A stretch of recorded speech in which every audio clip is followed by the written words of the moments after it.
Esto es Misión Despertar.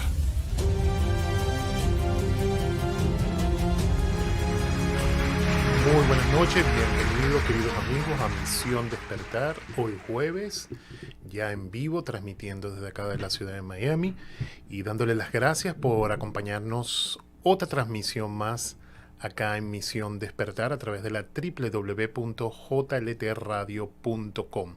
Los invito para que nos sintonicen a través de las diferentes plataformas digitales que tiene la radio, y si nos estás viendo por primera vez, te damos la bienvenida y te invitamos a que disfrutes de estas próximas 2 horas de programa con un tema muy interesante que ya vamos a desarrollar dentro de poco. Les recuerdo también que tenemos teléfono en vivo aparte del chat. Cualquiera de las plataformas digitales tiene conexión de chat, también pueden comunicarse a través del chat, pero si desean hacer una llamada telefónica, comunicarse acá en el estudio, compartir alguna pregunta o quieren aportar algo al tema que se esté hablando en la mesa de hoy, en la noche de hoy, tenemos teléfono del estudio, es el 786, el estudio es 305-521-3434, lo repito, 305-521-3434, ahí lo van a encontrar en pantalla, y también tenemos un WhatsApp que pueden dejar mensaje o mensaje de voz, es el 786-315-0689. Así que vamos a dar comienzo. Misión Despertar es una producción de jltradio.com y toda la producción de Guillermo Klepach, que ya está acá, y este servidor. Y en la noche de hoy tenemos una invitada muy especial. Hoy nos acompaña el lado femenino que tanto se anhela y se aspira a tener acá en la mesa de Misión Despertar, y de su programa que sale los días miércoles acá en jltradio.com. Hoy tenemos acá en la mesa a Aileen Silverberg, ¿correcto? Buenas noches, sí. ¿Qué tal? Bienvenida, Aileen. Gracias. Un placer estar aquí con ustedes, con Guillermo, gracias. Aileen de Brillando Alto los miércoles, te damos las gracias que hayas aceptado la invitación de venir acá a acompañarnos en Misión Despertar, y invitar a toda la audiencia que se pongan cómodos porque hoy iniciamos este tema, que si nos siguen en las redes sociales, en Instagram, al igual que en las páginas de jltradio.com, pueden estar al día de toda la programación, y recordándoles siempre que Misión Despertar se transmite los días jueves a partir de las 9 de la noche, tiempo del este de los Estados Unidos, o el tiempo local de la ciudad de Miami. Así que vamos a iniciar. Guillermo, ¿cómo estás tú? ¿Cómo vamos a ese tema de hoy? Bien. Tan interesante, ese tema de el celular de Dios. Sí. Bueno, antes que nada, gracias Aileen por estar acá, encantado que estés. Igualmente, gracias a ti. Invito a la gente a mirar el programa de Aileen, está muy bueno. Muchas gracias. Son los miércoles, ¿no? Son los miércoles a las 5 de la tarde. 5 de la tarde. Sí, vamos a hablar de... Puede ser que Jehová tenía un celular para comunicarse con su gente, ¿no? Suena raro, pero había algo así. Bueno, cuando tú enviaste el tema y leí el título, lo primero que me vino a la mente fue el rey David y el arpa. Uh-huh. Fue lo primero que me vino a mente. Ya cuando empecé a hacer la investigación y dije, esto está más profundo, está muy interesante. Y estaba ansioso de que este tema llegara hoy. Ahí, bueno, rey David fue después que... yo lo voy a contar más adelante. Él encontró el Arca de la Alianza que estaba perdida. Pero anteriormente de eso estaba el tabernáculo original, que era en el templo de Salomón, que se llamaba The Holy of Holies, lo más santo de los santos, ¿no? Que era donde entraban el sumo sacerdote a hacer estos rituales. Y lo que vamos a hablar hoy está, al que le interese investigar, está en Éxodo, capítulo 22 y 28, y ahí se habla de un extraño grupo de objetos, que era un ropaje con bordados de oro, combinado con unas piedras preciosas, semipreciosas, un turbante.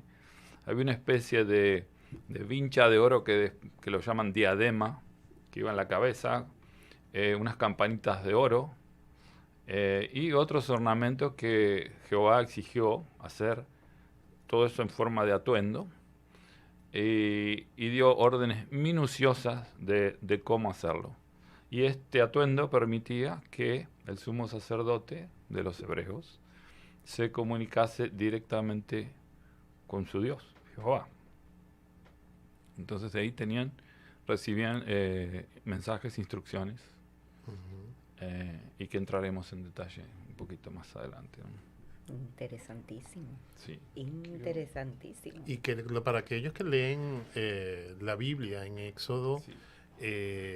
como en el Génesis, hay mucha narrativa de estos objetos que muchos pasamos por alto. No le prestamos mucha atención o detalles a toda esta información. Inclusive se habla y se narra en uno de los pasajes del Antiguo Testamento la construcción del arca, las medidas que tenía que tener, el material que tenía que tener. Y eso lo pasamos así como desapercibido, no le prestamos mucha atención a esos detalles. Exacto. Entonces, aquí traje, claro, mire, ¿qué dice acá? Santa Biblia. Okay. ¿Qué es para ustedes algo santo? ¿Qué significa para ustedes santo? Sagrado. Ajá, ¿pero qué significa sagrado? ¿Qué hacemos cuando algo es sagrado? Lo cuidamos. Lo cuidamos, exactamente. Lo creemos. Quiere decir que es algo que no se debe pisotear, que no se debe dejar tirado, que no se debe descartar. Claro. Algo valioso, eso significa sagrado. Algo o supremamente valioso, ¿no es cierto? Quiere decir que esto que está acá es información que para mí no es religiosa, porque este libro existía antes de que la Iglesia Católica lo adoptara, que adoptó parte también de él. Y todo lo que vamos a decir acá no tiene nada que ver con la religión, porque yo escucho hablar de Urim y Tumim a los pastores, ¿no es cierto?, predicadores religiosos. Yo no soy ni pastor, ni predicador, ni en ninguna religión, porque creo que el libro este no es religioso. Y creo que Jehová hacía que la gente lo adore, y no creo que un Dios verdadero haga eso, ¿verdad? Porque Dios no necesita que nadie lo adore. No tiene necesidades, si es un Dios real, ¿no? Entonces, estos son algo que para mí es información que uno puede tomar. Yo lo estudio, por supuesto, pero de vuelta, no desde un punto de vista religioso, ni dogmático, ¿ya? ¿Punto de referencia será? Claro, un punto de referencia de información. Y bueno, me pareció muy interesante esto que dice ahí, de qué era lo que estaba pasando con el pueblo judío y cómo este ser llamado Jehová los privilegiaba al pueblo comunicándose con él. Entonces, bueno, un poquito de historia. Vamos a empezar. Que en Génesis, de este libro, vemos que la serpiente hace comer del árbol del conocimiento del bien y del mal a Eva. ¿Okay? En otras palabras, la serpiente es un reptil. Y se decía que era un ser humanoide, reptiloide. Ahí tenemos una foto, la primera imagen, que es el jardín del Edén, ¿no es cierto? Y este ser, que dicen que era una serpiente, para mí no era una serpiente, porque si ustedes profundizan se dan cuenta que era un ser humanoide, que era como un camaleón que se mezclaba con el follaje, era de color verdoso y se mezclaba entre las hojas. Si seguís pasando la foto vas a ver que ahí lo ponen como mitad humano, mitad serpiente, ¿ya? Claro, es una exageración ahí con una cabeza humana, pero claro. ¿Qué quiere decir? Era mitad y mitad, era humanoide. Yo creo que era más como ese que está ahí. ¿Okay? Entonces, ese ser tuvo sexo con Eva. Y de ahí viene Caín. ¿Okay? Nace Caín, que es otra línea de la humanidad, ¿no es cierto? Porque Abel era hijo de Adán, ¿no es cierto? Pero la imagen que tenemos en pantalla es lo que se conoce dentro del contacto extraterrestre como reptiliano, ¿correcto? Exacto, bueno, pero eso es una serpiente, es un reptil. Okay. Para que tengamos una idea, más o menos. Sí, no, y más que todo para nuestra audiencia que está viendo esta y cara la verde. Traducción, que dice la serpiente, no, es el serpiente, no la serpiente, el serpiente. Oh, gran detalle. O sea, un ser que parece un ser reptil, ¿no? Una serpiente humanoide. Si no, ¿cómo va a tener sexo con Eva? Entonces, bueno, este ser no era humano, obviamente. Entonces, pero cuando Jehová se entera, le arruinó la creación, porque él quería que Adán y Eva procrearan seres humanos y ahora empieza a salir un híbrido que no tiene nada que ver con el ser humano, o sea, que es Caín. Caín no es, es mitad reptil ahora. Entonces Jehová se enoja, ¿no? Y por haber hecho esto, maldita seas entre todo el ganado y sobre todas las bestias del campo, que está escrito ahí, lo pueden leer, te arrastrarás sobre tu vientre, comerás el polvo de la tierra todos los días de tu vida, yo pongo enemistad entre tú y la mujer, le dice al reptil entre tu linaje y el suyo. Hablamos de un linaje de sangre, entre tu linaje, dice. Linaje es la línea de sangre, o el ADN, ¿no? Él te aplastará la cabeza mientras tú te abalances hacia sus talones. Entonces, Adán y Eva son expulsados del paraíso. Jehová le dice, fuera, ya no les voy a dar de comer, tienen que buscarse la comida. Con el sudor ganarás el pan. Ya no te voy a dar de comer. Ya no te vas a reproducir sin dolor, ya ahora te va a doler el parto, etcétera. Que más que una maldición es un presagio de lo que va a venir, ¿no? De que lo que nos cuesta ser independientes. Y desde entonces la humanidad queda desconectada con Jehová, ¿ya? Porque antes tenía acceso directo a él. Descomunicados. Excomunicados. Pero me acaba de llamar la atención, fuertemente la atención, que en lo que nos estás compartiendo, Guillermo,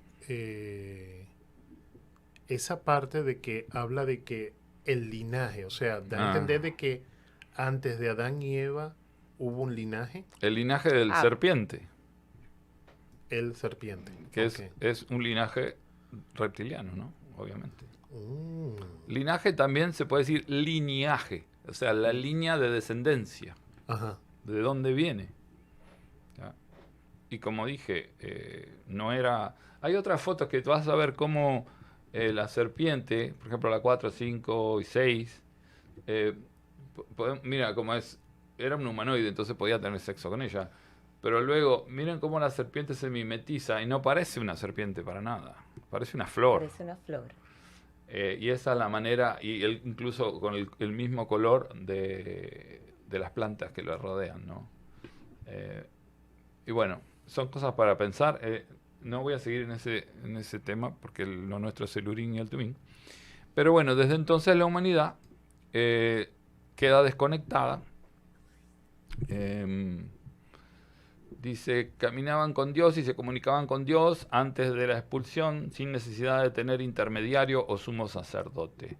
Una vez fuera del jardín del Edén, este contacto directo se perdió, no solo para ellos dos, para toda la humanidad desde ahí en adelante. Entonces, ya no podíamos hablar con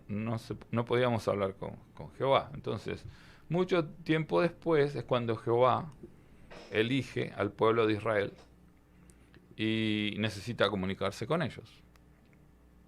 Entonces decide proporcionarle al pueblo ciertos artefactos que a estas alturas nosotros más o menos ya conocemos, que son el Arca de la Alianza, famosa, porque mucha gente, en muchos pasajes, muchas escrituras, muchos ¿cómo se llama? Scholars, ¿no? Sabios de esto dicen que Jehová hablaba por el Arca de la Alianza. Les hablaba como si fuera un transmisor de radio. ¿Okay? No solo era... Se supone también que adentro del Arca de la Alianza estaban las tablas de la ley. ¿Pero ¿no le hablaba a todo el mundo o le hablaba al sumo sacerdote? Bueno, había un grupito que la cargaba y la llevaba y la traía. Por ejemplo, cuando andaban viajando, ¿no? Recibían instrucciones habladas a través de ahí. Pero la gente que quería mirar qué había adentro moría. Parece que había radiación. Al igual que tocarla. Sí. Hay pasajes en la Biblia que dice que lo tocaba moría. Morían fulminados o se enfermaban de una manera feísima, morían de muertes horribles. O sea, no era para jugar con eso. Okay. Pero sin embargo el sumo sacerdote iba ahí y no le pasaba nada. Entonces otro de los artefactos es el Santo Grial, que también tenemos lo que se llama la menora. Ahí hay imágenes de eso. De la menorá. De la menorá, pero traíste imagen del Arca de la Alianza Sí, también. hay imágenes del Arca de la Alianza, que de ahí viene un poco cómo era la forma de los ángeles. La siguiente. Esa es la menorá. Ajá. Ahí Ah, está. ok. Ahí está la ¿Ven? arca. En la tapa tiene supuestamente 2 ángeles con las alas extendidas. Entonces de ahí sale la idea de que los ángeles son de esa forma, ¿no? Con alas y todo eso. Porque en la descripción dice que es así. Entonces adentro supuestamente estaban las tablas de la ley, pero nadie pudo verlo porque cuando la abrían para mirar morían. O sea, entonces nadie se atrevió a abrirla. Luego está el Santo Grial, más adelante, que es eso, que es donde supuestamente El cáliz. se produjo un acto canibalístico donde comían la sangre, tomaban la sangre de Jesús y comieron la carne de Jesús. O sea, que eso lo dicen, no, eso... Bueno, es canibalismo comerte la carne de una persona y tomarle la sangre, ¿no es cierto? No sé cómo lo pueden ver de otra manera, pero, en fin. Jehová entonces envió un mensaje al pueblo, ¿no? Diciendo más o menos esto: como estamos incomunicados, voy a designar a una persona para que hable conmigo, y todo lo que quiera saber el pueblo hebreo se lo debe preguntar a él. Entonces él me lo preguntará a mí y yo le contestaré a través de él. Pero entonces esto fue como una revelación. Sí, no sé cómo llegó eso a manos de los hebreos, porque también vinieron las instrucciones con ese mensaje, vinieron las instrucciones de cómo hacerlo. Y son instrucciones bien detalladas, ¿no? De cómo se hace cada cosa, que ahora lo voy a mencionar. Así que no sé cómo recibieron eso. Normalmente había 3 formas. Una era el Urim y el Tumim, que aparece en varios pasajes. Realmente aparece 7 veces nada más en la Biblia. El Urim aparece 7, el otro aparece 5 veces, y en lugares estratégicos. Y siempre se usan juntos, porque Sí. en dos, Sí, porque es en sí una y no. ocasión. Ajá. Sí y no. Ok. Entonces estaban los sueños, que Jehová mandaba mensajes a través de los sueños. Ujú. Y estaba lo que hacían los profetas de distintas maneras, ¿no? Con distintas maneras de profetizar, que es curioso que la iglesia persiguió a las personas que hacían eso después, ¿no? Y las quemaban por brujos en la hoguera, cuando desde el comienzo de todo Jehová pedía que se haga eso, para saber qué hacer, consultar, ¿no? Por eso me interesó tanto este tema, Sí. porque yo decía, pero qué interesante, porque ¿sería que esto lo estamos considerando como una forma de adivinar? Y no dice Claro. la Biblia que adivinar Claro. está, No la Biblia, la Iglesia Católica es la que dice que no. bueno, Es que exactamente. Date pero cuenta que no hay profetas, después de Jesús no hay más profetas por dentro de lo que es en esta trayectoria que como nos lo narra o nos lo describe la Biblia. ujú, O sea, si vienes a ver, los profetas están en el Antiguo Testamento y llegan nada más que hasta Jesús. Ya Y de ya. ahí es como dice Guillermo, todos pasaban por la hoguera. Sí, no hay profetas aceptados, o sea, los judíos nunca aceptaron a Jesús, pero no, o sea, habrá profetas, pero no son oficiales ni aceptados. claro. Ok. Entonces, Jehová elige como única persona designada para comunicarse con él a Aarón. Entonces, él se convierte automáticamente en el sumo sacerdote. ¿Qué quiere decir? Que era el único que podía entrar a una cosa que se llama el tabernáculo, que ahí hay unas imágenes. Aarón venía, si no me recuerdo, es el hermano de Moisés. Sí, porque ese era el tabernáculo de Moisés. Ujú. Ahí está. Y ahí solo podía entrar Aarón. Qué linda imagen. Y de ahí es donde hablaban con Jehová. Pero no le dieron las instrucciones a Moisés. No, eso lo dieron después. Entonces, este intercambio de preguntas y respuestas se podía llevar a cabo únicamente en el templo de Salomón, que es lo que acaban de ver, en el Sanctum Sanctorum, Holy of Holies, lo más santo de los santos, se dice. Y eso se llevaba a cabo en una parte del templo de Salomón, que es eso que vieron, que se llama el tabernáculo. Y era donde estaba el Arca de la Alianza, estaba el candelabro, y estaba el Santo Grial, y estaba esto después que ellos lo construyeron, que era el Umín y el Tumín y el Umín. Tumín. Entonces, de alguna manera, Jehová se las ingenió para hacerle llegar al pueblo las instrucciones.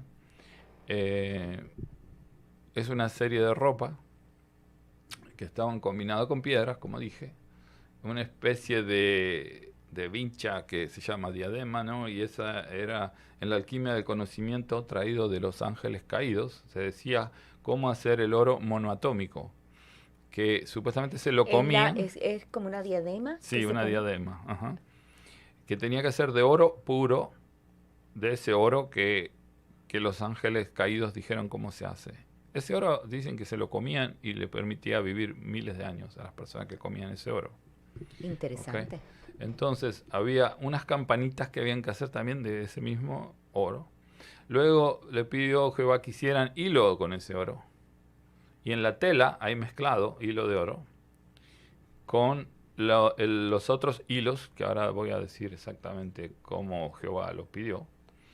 Y entonces poniéndose todo esto era que Aarón recibía la respuesta, ¿no? Y esta información está en Éxodo 20. Sí, Ajá. sí. Al igual que en el Talmud. Principalmente está en Éxodo 22 y 28. Después en 30 también. Yo ahora voy a decir dónde están todos los pasajes, porque no son tantos, como dije, son 7 nomás. Y se los voy a leer, es poquito. Ok, entonces, ¿cómo era este medio de comunicación? Las instrucciones para el sumo sacerdote. Primero y principal, Aarón tenía que bañarse, porque en aquel momento creo que no se bañaba mucho la gente, y no debía oler mal. Si olía mal, no lo recibía Jehová. Entonces se tenía que bañar y ponerse unos calzoncillos que ahí verán cómo están ahí lo tenemos, muy elegantes.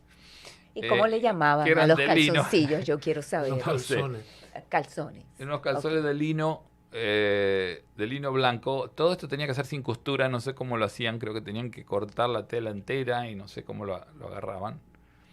Sobre esos calzoncillos tenía que tener una túnica de lino blanco, también sin costuras, que era parecida a la que supuestamente tuvo Jesús. Pero ¿cómo no usaba cosen Jesús. las Y mangas? no sé. Creo que lo recortan todo de una tela grande y es como 2 mitades, como un poncho que se pone por la cabeza. Ah, listo. Entonces es como un camisón de dormir blanco.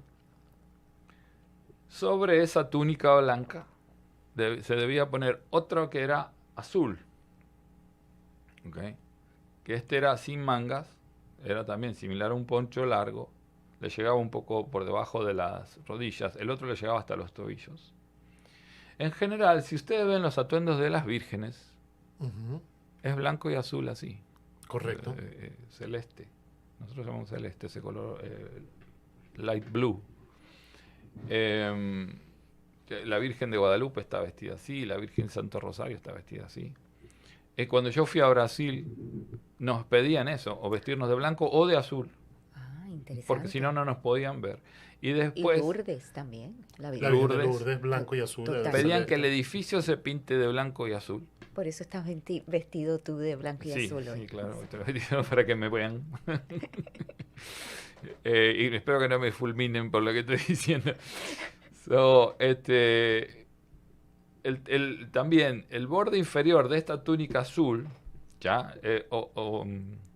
Jehová dijo, tiene que agarrar estas campanitas, ¿ya? Y coserle una campanita y una borla, todo alrededor. Ahí está la imagen en pantalla. Las borlas esas representan la granada, la fruta granada. La granada siempre se consideró la abundancia, lo que se llamaba también. Había dos símbolos de abundancia. Uno que es la cornucopia, que era como un cuerno lleno de frutas, Claro. que se representa la abundancia. Y la granada, porque cada granito de la granada es una semilla. Entonces decían que era la abundancia de la vida, ¿no? Entonces, por eso Jehová pidió que hicieran las borlas con esos hilos que tenían que ser azul, rojo, ahora voy a leer los colores que tenían que ser, y una campanita y una borla, una campanita y una Y las borla. campanitas también eran hechas del mismo metal. De oro puro, exactamente. Entonces, ahora imagínense, cuando Aarón caminaba, todas esas campanitas sonaban. Claro, Es como ponerle un cascabel al gato para saber dónde está. ¿cierto? Eso estaba Quiere decir que Jehová necesitaba escuchar dónde estaba Aarón para identificar el lugar, ¿no?, físico donde él estaba. O si se sentaba o si movía los pies, las campanitas sonaban. Entonces habla de cómo Jehová percibía también, ¿no? Muchas de las formas de llamar a los ángeles, o sea, tú lo puedes hacer no tienes que decir mucho, pero también las campanas cuando suenan. Sí, igual que hay muchos rituales en el mundo que utilizan las campanas. Dile, ¿cómo es eso? Bueno, en la tradición yoruba usan campanas para llamar a los orishas. También llama la atención y ¿Campanas pequeñas, grandes? pequeñas y casi siempre son o de plata o de bronce. O sea, hay una relación que en muchas tradiciones de rituales a nivel mundial de las antiguas usan campanas. Bueno, y también el mago Merlín, que tiene su campana famosa, que yo tengo una en mi casa. Wow. Ujú. ¿Ustedes saben que se encontró un documento donde hace alusión al mago Merlín? La próxima lo voy a traer. Me encanta. Se encontró un documento de que sí existió. Sí existió. No era una leyenda. Entonces, bueno, estas borlas que tenían que ser de hilo rojo, azul, blanco y púrpura entrelazados entre sí, formando una granada, ¿no?, con esa tela. ¿Qué más? Sobre el manto celeste o azul claro, Aarón tenía que ponerse una especie de delantal Ujú. que iba de la cintura para abajo, que se llama efod, que estaba amarrado en la cintura con un cinturón que estaba hecho con los mismos hilos de ese color, y tenía entrelazados, ahí hay una foto, a ver si Hay una imagen que se muestra, bueno, ahí ahí está más o menos, el atuendo esas son las completo. partes, el efod que está por el medio, Ok, detalle del tramado de la tela. ve que era azul, púrpura, rojo Dorado. y hilo de oro. Volvé para atrás un poquito, por favor, Juan. Ahí. Entonces el efod, que era ese delantal, hay versiones, o sea, esa es una de las versiones que tengo. Hay otro que es como un delantal que llega más abajo. Ahí ven las campanitas, ahí ven la túnica blanca abajo. Ese cinto, del cual también se sostenía lo que tiene más arriba, que eso se llama pectoral, ¿no? El pectoral. Que es como una pechera. Y entonces ese pectoral debía tener bordadas 12 piedras, De las 12 tribus. que eran las 12 tribus de Israel, y en cada piedra debían tallar el nombre de la tribu. ¿Y quién talló esto? Bueno, lo tuvieron que construir, ¿no?, la gente del pueblo de Israel. Cada uno hizo una parte. También cada piedra, para poder agarrarla al pectoral, había que hacerle un marco de oro puro, Para donde incrustarlo. se metía la piedra ahí, se cosía al marco y luego el marco se cosía al pectoral, que era de la tela roja. Y azul. eran piedras preciosas. Sí.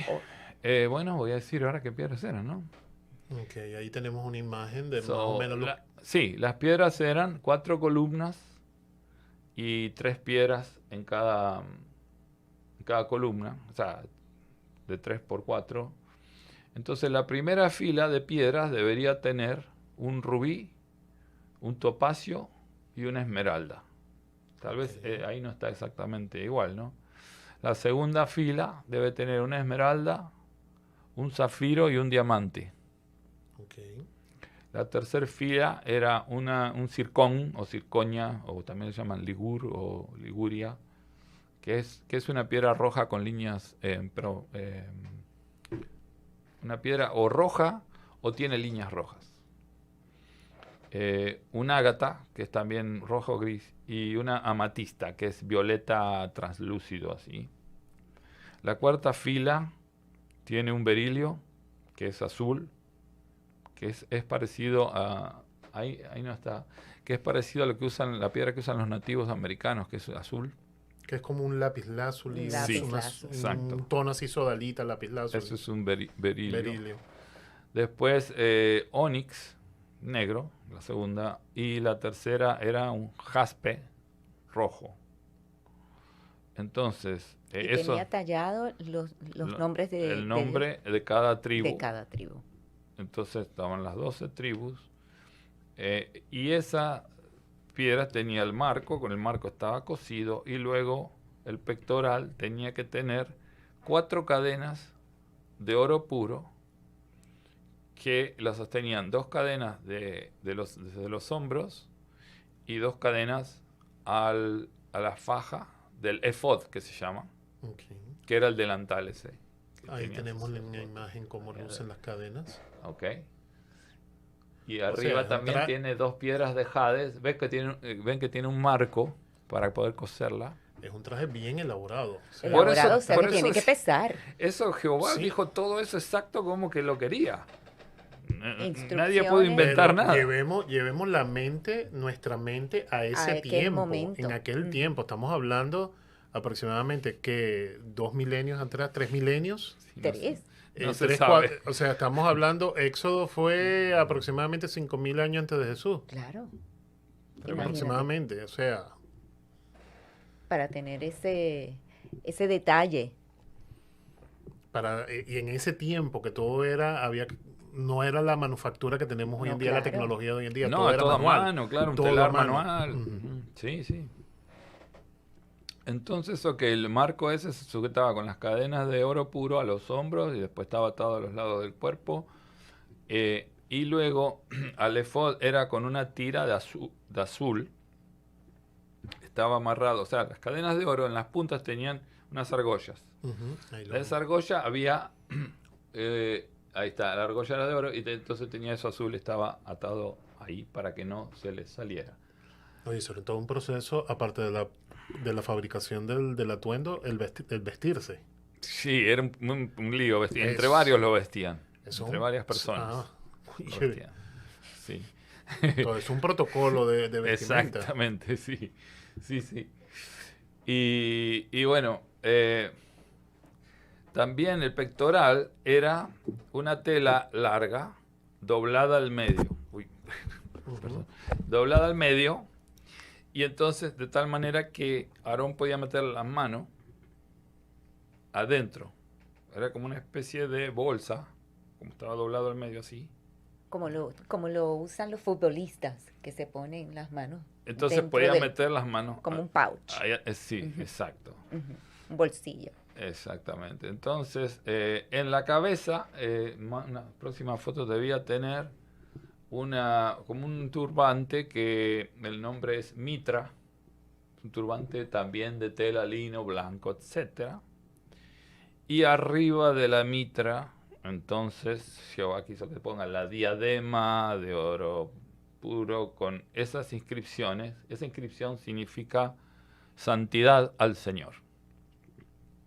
Qué belleza. O sea, Jehová era bien piqui, ¿no? Sabía bien lo que quería. Para llegar a su propósito. Claro. Claro. Entonces, una vez que Aarón estaba vestido de esta manera, entonces tenían que venir los otros sacerdotes y hacer una cosa que se llama la consagración, o sea, consagrarlo, bendecirlo, no sé qué, antes de que entrara al tabernáculo. Ahí tenemos una imagen que Ajá. recrea lo que nos Exactamente. narra. O sea, le hacían todo un ritual, ¿no? Para que entonces pudiera entrar. Qué hermosa Ahí imagen. tenemos el arca de la alianza Sí. y todo. Me transporté a, ¿sabes la película Mi Hogar? Ujú. Ah, sí, sí, no solar. No sé por qué me llegó a ese momento, sí. Lo pensé así. Entonces, ok, faltan las 2 piedras más importantes, que son el Urim y el Tumim, ¿ok? Que eran una piedra blanca, el Urim era una piedra blanca, el Tumim era una piedra negra, ¿ya? Y según dicen, estas piedras hacían cosas raras. Esas piedras nunca las tallaron ellos, ni la encontraron, o sea, no las produjeron ellos cuando hicieron los trajes. Las piedras aparecieron, ¿okay? Como que Jehová las mandó. ¿Y dónde las colocaban? Esas En el piedras traje. la tenían en las en las manos. manos. Ok. Sí, en la mano izquierda y la mano derecha. Entonces dicen que la piedra vibraba y se iluminaba, cuando daba la respuesta. La piedra de color blanco era sí, y la piedra de color negro era no. Entonces se iluminaba y vibraba una de las dos, o las dos cosas. Entonces el sacerdote tenía las manos así, no tenía que ver si se iluminaba porque vibraba, como un celular. Por eso dije. Estaba en modo vibración. Claro. Ahí está como Pero se sí coloca. Ahí tenemos la imagen de cómo se O sea, coloca que él la no mano. estaba mirando la piedra, pero sentía la respuesta venir. Y tenía que tener las manos un poco más arriba que eso, porque Jehová dijo específicamente que tenía que tenerlas cerca del corazón. Qué interesante. Porque de ahí venía la respuesta, del corazón. Y todo esto ocurría dentro del Santo Santorum. Dentro del tabernáculo. Ajá. Dentro del tabernáculo. Exacto. O sea, no estamos hablando en el exterior, estamos hablando dentro del punto más sagrado de lo sagrado que es el templo. Solo ahí y solo con Aarón. Y solo con Aarón. Ok. Entonces, cuando alguien tenía una pregunta de alguien del pueblo, vamos a decir oficiales, ¿no? Entonces le decían, Aarón, necesitamos que pregunte a Jehová. Y Aarón tenía que hacer todo ese Todo el ritual, meterse protocolo. ahí, entonces preguntar. Okay. O sea, todo un proceso para una llamada a larga distancia. Sí. Y no siempre respondía Jehová, a veces no respondía nada. A veces no respondía. Y el Nada. no responder significaba... No sabían qué hacer. No sabían qué hacer. Nada. Y estas piedras, la blanca y la negra, que es el Urín y el Tumín. ¿Se conoce de qué material eran, o de si eran piedras semipreciosas? No, esa, como vuelvo a decir, aparecieron, Jehová se las materializó, en otras palabras. Ellos Y no hay registro de no que... las consiguieron de ningún lado ni las hicieron ellos, sino que como que Jehová se las dio y cuando aparecieron lo único que hicieron eso es tallar lo que Y Jehová para le haber pidió. tallado en aquel momento. Sí, era un trabajo, sí, O sea, no había aparatito para... Exactamente. Todo era era a mano. muy rudimentario en esa época. Claro. Sí, sí. Entonces, bueno, la piedra era así y no, en este caso de Aarón, pero más adelante vamos a ver que había otra persona que no necesitaba eso. Ok, esta forma de consultar a Jehová era conocida y usada para los juicios. Por eso no hay mucha descripción en la Biblia, porque era algo conocido. Es que cuando escribieron eso, pensaron que no era necesario describir algo que todo el mundo conocía. Y entonces hay poca información, ¿no? Por ejemplo, si tenían una persona que estaba acusada de algo, el sumo sacerdote le preguntaba a Jehová si el acusado estaba diciendo la verdad. Y si Jehová decía que no, esa persona moría. Okay, y no había... Entonces, no era chiste, era bien importante eso. También si era culpable o inocente, también cuando venían de otros lugares, personas que venían de otros lugares y decían ser sacerdotes, y ellos no tenían manera de saber si era verdad. Y ahí Le preguntaban también. Y bueno, entonces buena suerte ahí con la respuesta. Entonces, los pasajes de la Biblia donde se menciona el Urim y el Tumín. Como dije, hay 7 pasajes solamente. Ujú. Entonces hay uno que es la primera de Samuel, que es 28:6.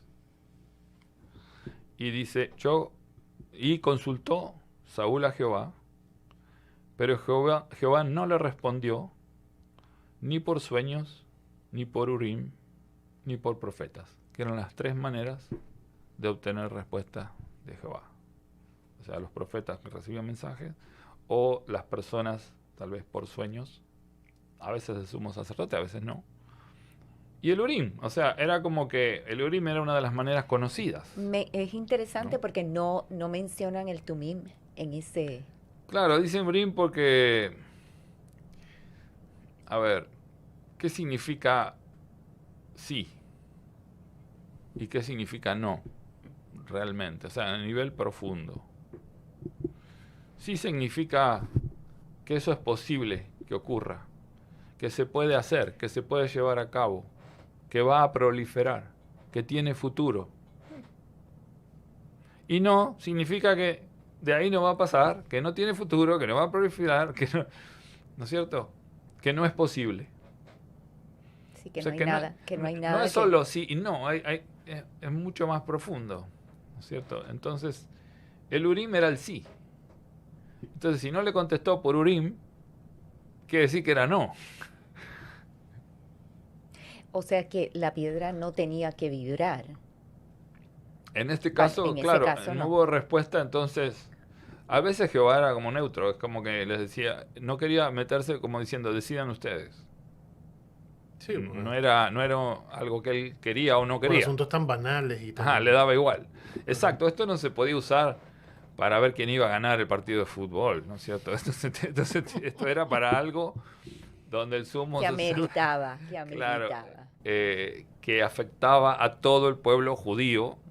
Era como Aarón venía a ser casi como el consejero principal, vamos a decir, del presidente, donde el presidente no sabe bien qué hacer, el rey no sabía qué hacer.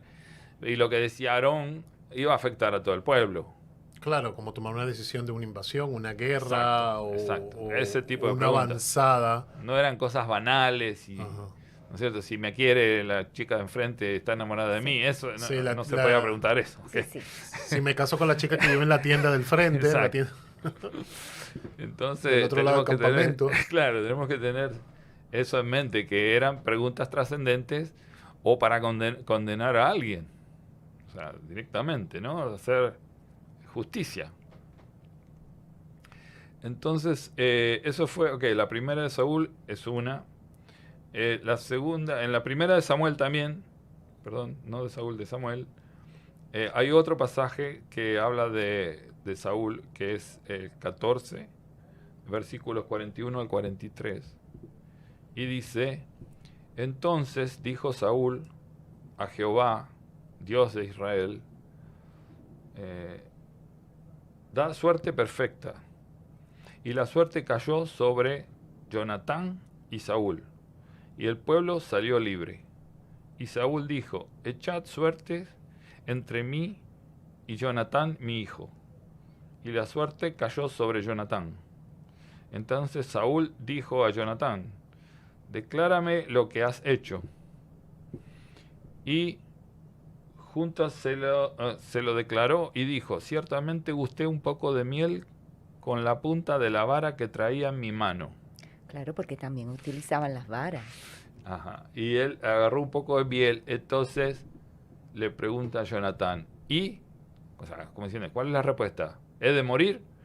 Porque si Jehová decía no, lo mataban. Entonces, ahí ven lo peligroso que era esto, ¿no? El sumo sacerdote. Prediciendo o Sí, por eso tenía que tener una preparación, porque si se equivocaba, imagínate. recibiendo un Imagínate. mensaje de Jehová.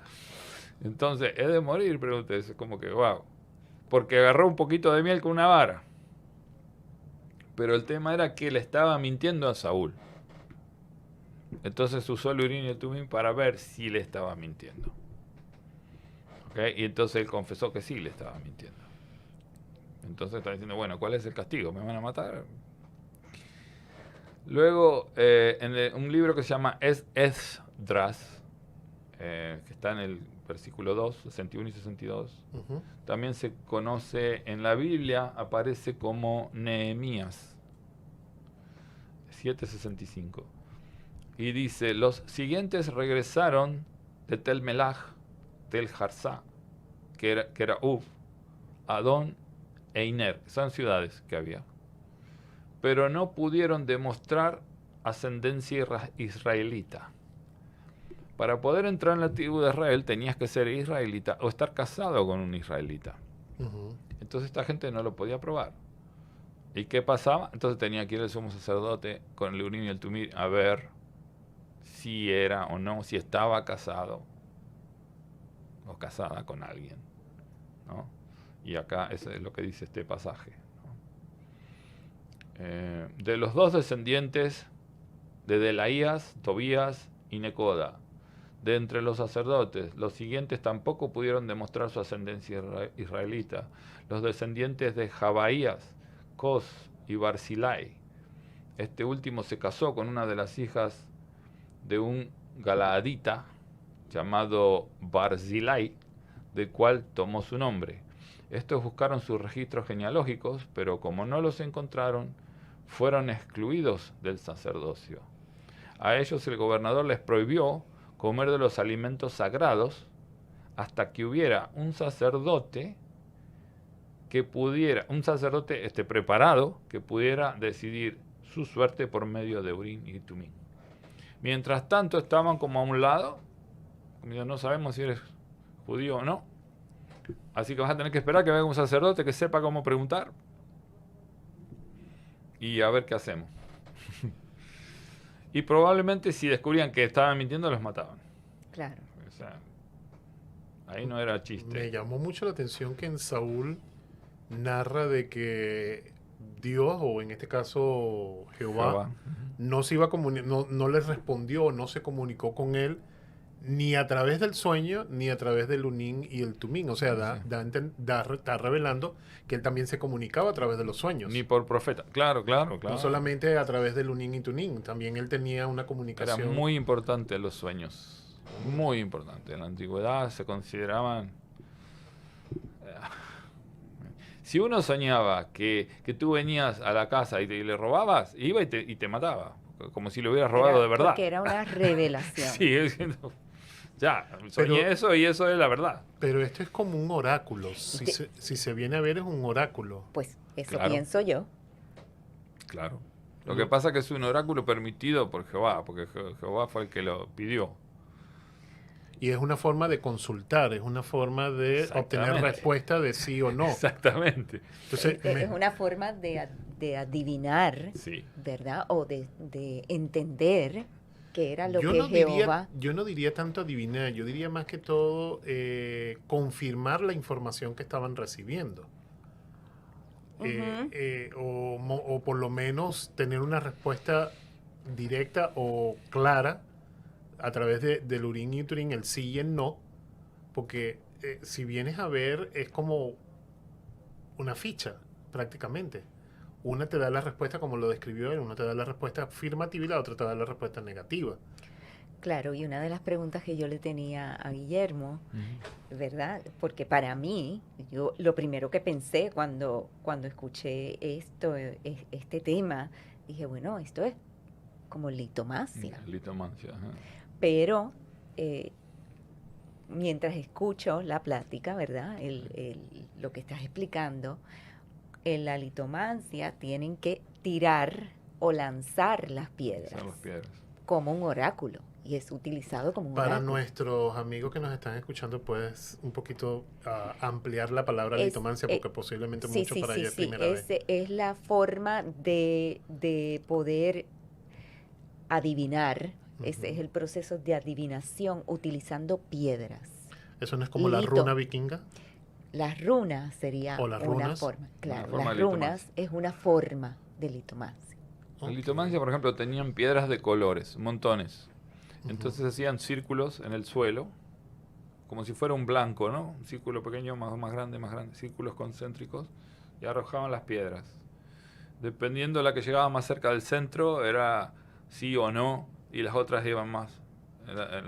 Esto también me remonta a lo que es dentro de la religión Lukumi o Yoruba, lo que es la tabla de Ifá, que también se utiliza. Los caracoles que tiran. Los caracoles. En vez de piedras son caracoles. Son caracoles, pero ellos tienen del oráculo de Ifá, ellos utilizan dos piezas que vienen siendo la descripción que nos está trayendo hoy Guillermo del Urim y el Tumim. Y es la forma ellos de saber dentro del oráculo si el santo afirma o el santo niega. Bueno, en la cultura chamanista hawaiana se utiliza también esto de las piedras. Y uno de las personas que yo he seguido por mucho tiempo, que he leído a través de sus enseñanzas, Dr. Serge Kahili, que fue adoptado por hawaianos, o sea, él no es hawaiano excepto por adopción, pero aprendió el arte de la litomancia y me encanta verlo en diferentes videos donde es muy interesante porque utilizan una palabra pico, pico, pico, pico, pico, y mientras van a tirar, mientras va a lanzar, esa palabra la dice, es como llamando, es una vibración, exactamente, claro, bajando esa vibración. Entonces fue lo primero que pensé cuando descubrí un poquito acerca de este tema y dije, ajá, entonces... Tiene que ver porque el litos es piedra, ¿no? Y mancia es adivinación. Claro. Entonces, eso es lo que estaba haciendo Aarón. Pero, digamos, no tiraba la piedra. Porque hay gente que interpreta el urín y el tumín como que Aarón tiraba las piedras. No las tiraba. Las agarraba y se las ponía dentro del pectoral. De la bolsa y ahí del agarraba pectoral. la respuesta. Él no la tiraba. Por eso, digamos, técnicamente no es litomancia. Claro. Sí, porque Técnicamente. como lo describe... Pero si tú dices litomancia es recibir un presagio a través de la piedra, sí es litomancia, ¿no es cierto? O sea, hay que ver cómo uno lo vea. Pero fíjate que en la descripción y en las imágenes que tú nos estabas trayendo, las piedras van dentro de la bolsa. Y en la mano, En agarrado. la mano Sí, y a la altura del corazón, y es por la vibración, como tú lo estás Exacto. describiendo. No la arroja al piso, No. y son solo 2. En litomancia son muchas. Y el, Sí. y el urín y el 9, urín 14, depende. se guardaban dentro de la bolsa del pectoral. No sé dónde lo guardaban. No, creo que lo tenían en una caja separados. Creo Y que entonces lo tenían... Sí, creo que después lo tenían. tomaban para hacer Sí, el después ritual. lo tomaban en las manos. Sí. Wow, bueno. ¿Cómo estamos de tiempo para la pausa? ¿Tenemos tiempo para la pausa? Bueno, perfecto. Queridos amigos, vamos a hacer una pausa, ya regresamos, no se separen. Les recuerdo que estamos en Misión Despertar a través de la www.jltradio.com. Ya volvemos.